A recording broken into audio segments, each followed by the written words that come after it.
Hola, muy buenas. Somos estudiantes de enfermería de sexto semestre del grupo 2 y vamos a presentar un caso clínico de un paciente masculino con siglas APL de 38 años. Es un conductor de maquinaria pesada y tuvo un accidente en el horario laboral y este sufrió un traumatismo cráneoencefálico. Estos traumatismos son lesiones físicas producidas en el tejido cerebral que alteran de forma temporal o permanente la función cerebral. Vamos a realizar cuidados específicos de enfermería a un paciente que acaba de sufrir un traumatismo craneoencefálico. El paciente con traumatismo craneoencefálico grave es un paciente crítico que requiere estar en una unidad de cuidados intensivos, que la abreviatura se dice UCI, para poder recibir una atención constante de parte de médicos y de enfermería. Posición del paciente. El paciente debe presentar una correcta alineación corporal y permanecer siempre con la cabeza en posición neutra, evitando la rotación de la misma, la hiperflexión o la hiperextensión de la columna cervical, posiciones que aumentan la presión intracraneal por alteraciones en el drenaje venoso cerebral. Para evitar rotación cervical utilizaremos, por ejemplo, rótulo de toallas, colocándolo en ambos lados de la cabeza de esta manera.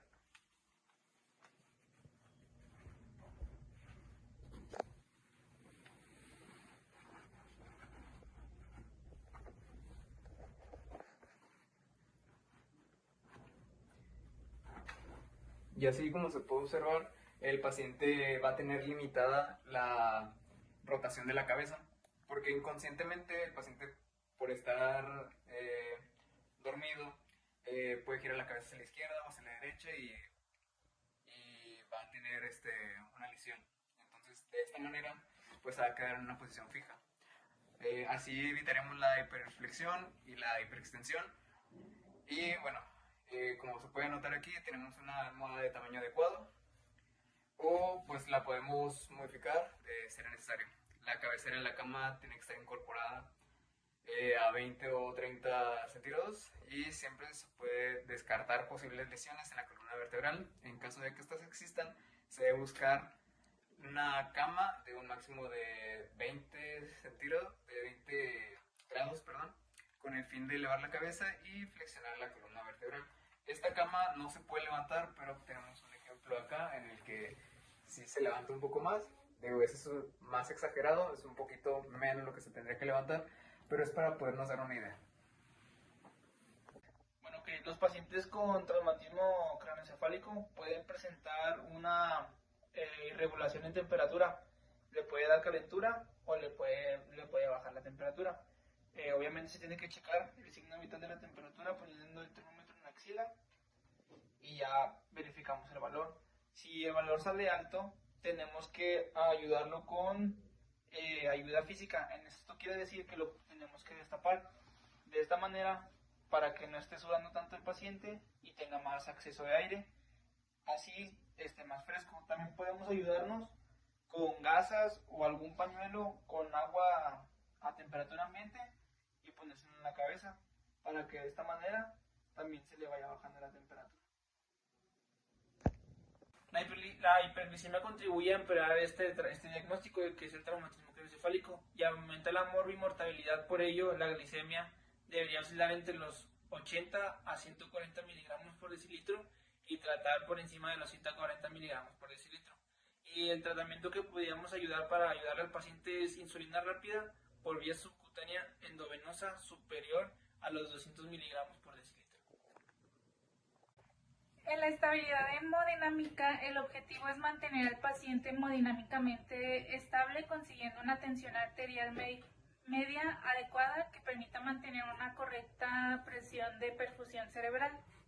En el caso de que se requiera el uso de alguna droga vasoactiva en el paciente con traumatismo craneoencefálico, la droga de elección es la noradrenalina. Bueno, dado el diagnóstico que tiene el paciente no tiene movilidad alguna, por lo que tiene un riesgo de úlcera por presión muy alto. Lo que deberíamos de hacer para estos cuidados es verificar las zonas de riesgo de las úlceras por presión, que podrían ser todas estas. Tendríamos que observar, palpar y ver todas las áreas que están en riesgo de úlceras por presión. ¿Qué más deberíamos de hacer? Es movilizarlo cada 6 horas, ponerle un colchón de aire alterno de alto riesgo y darle limpieza, o sea, bañarlo. Tenemos que bañar al paciente, al igual lo podemos apoyar con las zonas poniéndole, en este caso una almohada, pero podemos usar sábanas o cualquier objeto que haga que el área de donde está la úlcera, donde pueda haber riesgo, pues esté en alto para evitar las úlceras por presión. Cuando ya el paciente tiene úlceras por presión, pues la manera que, el tratamiento que ahora sigue o el cuidado que sigue es pues hacerle curaciones de la manera las curaciones precoz, de esa manera para que empezar con el tratamiento de las úlceras por presión. Bueno, vamos a retomar un poco de lo del tema de mi compañero que dijo algo de úlceras por presión y vamos a hablar sobre problemas relacionados con lo mismo de la inmovilidad y movilización del paciente. No debemos olvidar que los daños producidos al paciente por lo mismo de la inmovilización prolongada, la que está sometida en UCI, pudiendo producirse contracturas, heridas en la piel, y para evitarlo vamos a, como lo mismo que decía mi compañero de las posiciones, siempre y cuando el paciente las tolere. Cada 6 horas vamos a hacerlas, se colocará almohadas. Mi compañero dijo una, pero esta podría ser otra, que sería levantar las rodillas. Obviamente le vamos a pedir al paciente, aunque él no pueda hablar, de que lo vamos a estar moviendo para lo mismo de lo de las úlceras. Y la siguiente la vamos a acomodar para que quede cómodo. Eliminación fecal. En particular, el paciente con traumatismo tiene mayor tendencia a presentar estreñimiento. Dicho estreñimiento provoca en el aumento de la presión intraabdominal, pudiendo repercutir de forma negativa sobre el monitoreo de la presión intracraneal. Hablando del examen neurológico, tan pronto como el estado cardiopulmonar del paciente haya sido estabilizado, se debe realizar una evaluación neurológica rápida y dirigida. Esta consiste primordialmente en determinar la escala de coma de Glasgow y la respuesta pupilar a la luz. La evaluación de los movimientos de ojos de muñeca, que son los oculocefálicos, los calóricos, que son los oculovestibulares, y respuestas corneales pueden retrasarse hasta que haya un neurocirujano disponible. Un cuidado de enfermería muy importante que se debe realizar a un paciente hospitalizado por traumatismo craneoencefálico será la monitorización de los signos vitales, lo que vendría siendo la temperatura, la presión arterial, la frecuencia cardíaca, la frecuencia respiratoria y la oxigenación en la sangre.